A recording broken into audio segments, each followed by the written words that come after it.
Hey guys, thanks for tuning in today. I hope you find the information that I'm about to provide both useful and relevant. I pull most of my data from the National Association of Realtors, Dr. Lawrence Yun, he's the chief economist there, and then I have a couple other trusted professionals in the industry that I follow that have always given good predictions. Let's start with 2024.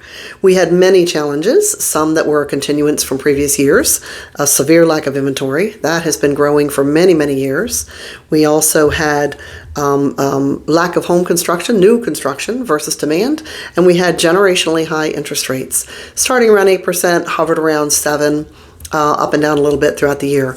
We also had a couple of new challenges introduced in 2024. The National Association of Realtors lawsuits, which was a huge distraction for buyers, sellers, agents. It benefited nobody apart from the attorneys, of course, and it's very detrimental to young buyers, first-time buyers. The other thing we had was it was an election year. Typically, consumers will sit on the fence during an election year until the election happens. We have post-election data for the past 8 elections has shown that prices and sales typically go up after an election, and we're seeing that. So the market was basically frozen for the first half of 2024. Not a lot of inventory, not a lot of sales going on, and then things started to loosen up once we headed more into fall, which is always great. We had about 47% of real estate agents sold 0 homes in 2024. That's 700,000 agents did not sell one house. That's tough. That's very tough. The home sales were around 4 million. That's the lowest in 30 years. And it's been a tough market. We expect also a huge exodus of agents from the industry because it has been pretty hard. I would like to announce and thank you guys that I'm thrilled that 2024 was my best year that I've had in 13 years of real estate. So thank you to you guys for your referrals, your trust, your support of my business. It means the world to me and I appreciate it. Let's talk about 2025. So we are, I would say improvement would be the best word to describe 2025. And I think the next couple years, it's going to be a slow improvement.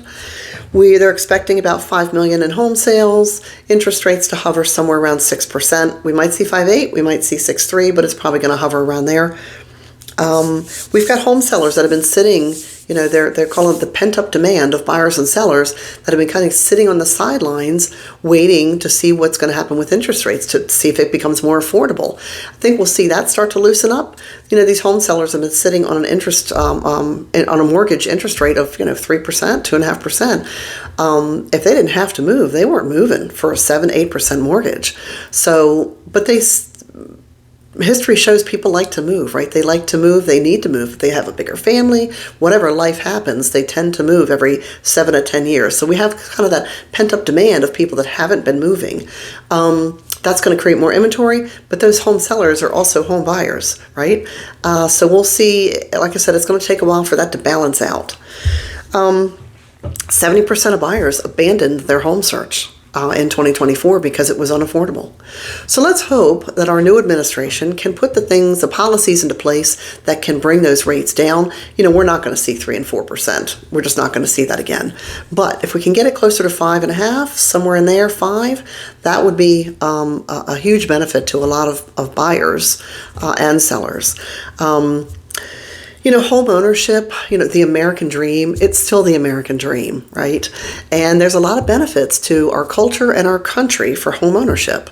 It benefits the well-being of families, the formation of families.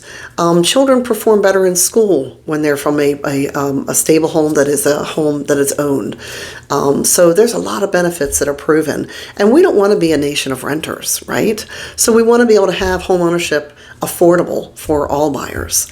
I remain committed to the industry, and I remain committed to helping you achieve your American dream and anyone else achieve their American dream. So thank you for watching. I appreciate it, and know that I'm always here for you guys.